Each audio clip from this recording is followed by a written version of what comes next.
एका कामावरील मजुरांच्या संख्येत 40% वाढ केल्यानंतर एकूण मजुरांची संख्या 112 झाली, तर प्रारंभी मजुरांची संख्या किती होती?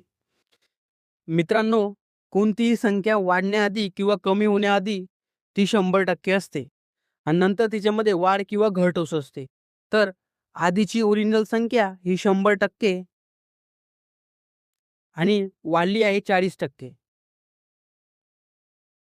म्हणजे टोटल झाली 140%.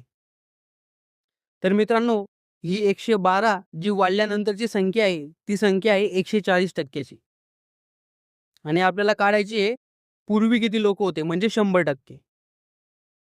तर टक्के कॅन्सल, हा शून्य कॅन्सल, 14 एका 14, 14 आठे 1200. आपलं उत्तर येऊन गेलं मित्रांनो 80 लोक. कशी वाटली ट्रिक नक्की सांगा. हा पुढचा प्रश्न होमवर्कसाठी कमेंटमध्ये उत्तर नक्की कळवा. धन्यवाद.